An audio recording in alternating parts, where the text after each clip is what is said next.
I went to Walmart the other day for some car cleaning supplies, and I noticed these Airwalks for $25. These definitely look like a skate shoe. I feel like they have the grip on the toe box, the suede, the flat sole. Like, these just kind of reminded me of a skate shoe. And if I'm not mistaken, I think Airwalk used to be a big skate brand back in the day. I believe Tony Hawk used to ride for them. So I wanted to see if these could be a good bang for your buck. Because if you know anything about skateboarding shoes, you know that they can range anywhere from $80 to $100+. So getting skate shoes for $25, that's a steal. And I was willing to invest $25 to see if these can hold up, or if these could be a good skate shoe if you're in a pinch and are low on cash. So immediately right off the bat, I really do like the appearance of the shoe. Like, call me crazy, but I think they look clean. I like how there's no logos on the side. I feel like it's so rare to not find a shoe that has a logo on the side somewhere. I think the fact that these don't have the logo make them look really, really clean. I like the low profile look of these.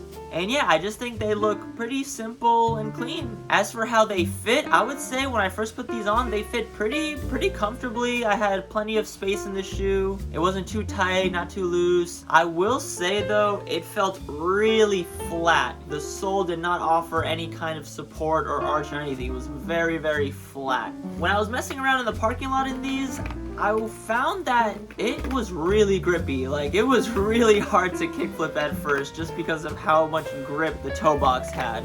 I even did an experiment and put on my old shoes to see if it was my inability to kickflip or if it really was the shoes. And sure enough, I did the kickflip first try, so it was me having to get used to the shoes. But anyway, here's me skating and talking about the shoe.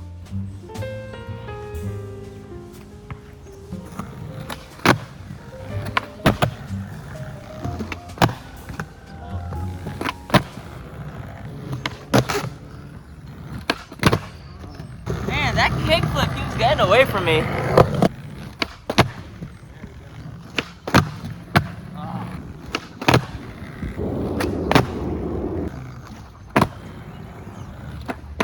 Oh my god.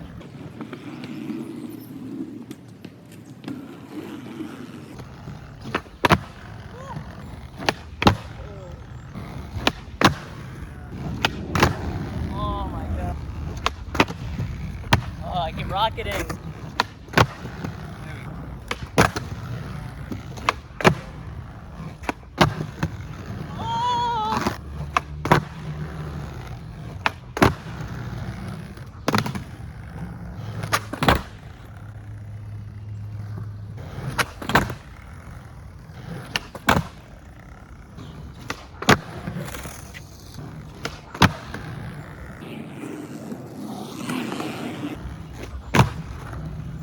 For flat ground, they're actually not bad at all. As you can see, there's like very minimal wear and tear. I mean, granted, I only did like maybe like 10, 12 flat ground tricks, but still pretty good for a $25 shoe, you know what I mean? Let's keep the sesh going and see how they continue to hold up.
Alright, I don't know how many rail tricks that was, but those are pretty much most of my go-tos.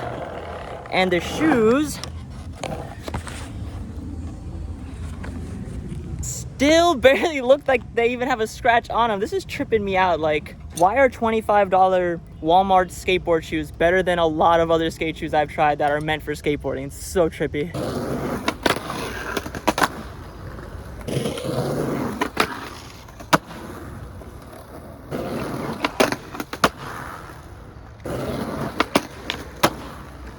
phone started overheating again when I started skating the ledge. I'm just gonna come back another day, probably earlier in the morning, so the sun doesn't like bake my phone. But yeah, I'm gonna skate these for another session or two so that I can really boil down all the key points of the good and bad of the shoe so that I could give you guys an honest review.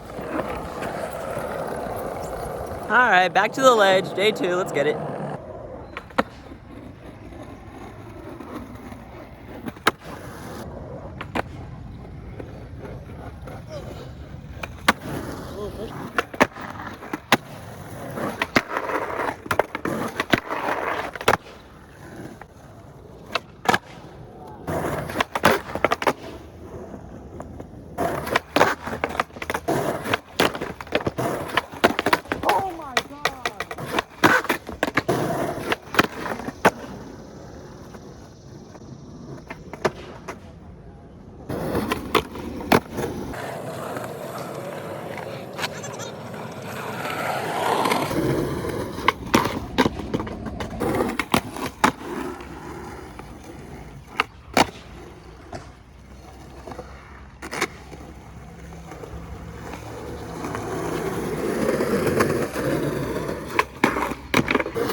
These shoes were pretty good first session, but at the second session, they're like feeling way more flimsy. The sole is feeling like it's just wiping out. My heels were hurting just landing on a ledge, so I don't think that's normal. They're still like not the worst though. I was still able to land my tricks eventually, but definitely feel a lot flimsier the second session around, for sure.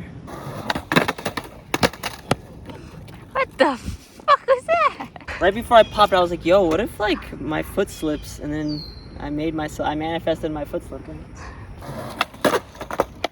Yeah, I'm like not comfortable with the grip.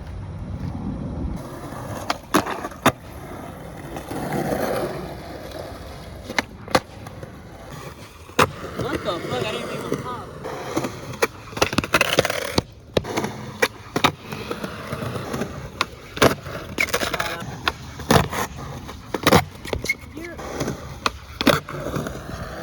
I don't know whether it's because I just came back from a 12-hour overnight shift that I can't skate properly, or if it's the shoes, honestly. I'm gonna give it one last session, a third session, and that will be my final review of these Airwalks. But as of right now, they're kind of hurting my feet. Even if you bail on flat ground, like in a weird way, you feel it all in your feet. For those of you who really like board feel, you'll probably like it, but I like board feel, but like not this much, and they really are feeling looser. At first they fit all good, but once they broke in more, the shoe just felt like it expanded, so I might even suggest going a half size smaller on these.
So final thoughts on the shoe. I do think they're very good for flat ground. It's a pretty responsive shoe when it comes to flat ground. The flick is nice once you wear it in. The board feel is way more than enough. Feels like I'm basically on the board barefoot, to be honest. That's how much board feel I feel like I have in these shoes. They do seem to get flimsy on you really fast though, because from the first session to the second session, the shoe felt completely different. The first full session, the shoe felt pretty sturdy, and though it didn't have much support, it still didn't feel like crazy thin.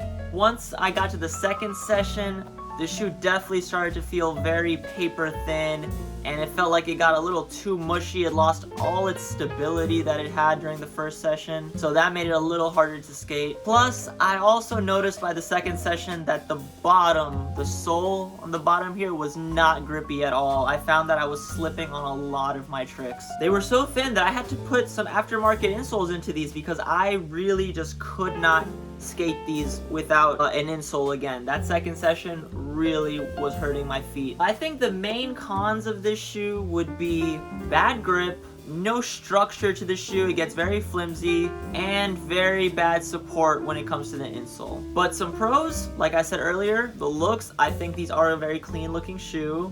Like I said before, I love the no logo, really simple and clean. Another pro is for 3 sessions, look at this. It looks like I haven't even touched the laces on the top. The placement of the laces on this shoe is really good, and I did a bunch of flip tricks. And the upper and side seem to be very durable too. So despite the flimsy feeling, it's still durable on the top area. And the third pro would of course be the price. You're not gonna find any shoes to skate in for less than $30 like these shoes. Like, that's actually insane. I think the people that would benefit most from this shoe would be people who are on a really strict budget, someone who maybe doesn't skate that often, because these do get super flimsy after just a few sessions. So if you're skating every day, I would not recommend these. Also, if you're skating anything that has to deal with a drop, like coming off of something, coming off like a tall ledge, or jumping up to things or down into things, these would not be it unless you get some aftermarket insoles. Then you'd be able to skate these. And also, if you don't mind having poor grip on the bottom of your shoes. But all in all, do I think these are a good bang for your buck? I don't think so. I think for my experience and skill level, I don't think these would work well for me, just because I do like a shoe that keeps its structure. Generally, you'll only find that in the more expensive skate shoes, unfortunately. But if you're someone that just likes to chill and skate flat ground, hey man, this is your shoe. But anyways guys, that's my review of Airwalk Walmart skate shoes. I hope you enjoyed the video, and if you did, make sure to give me a thumbs up. It really helps me out a lot. And I'll catch you guys in the next video. Love y'all. Peace.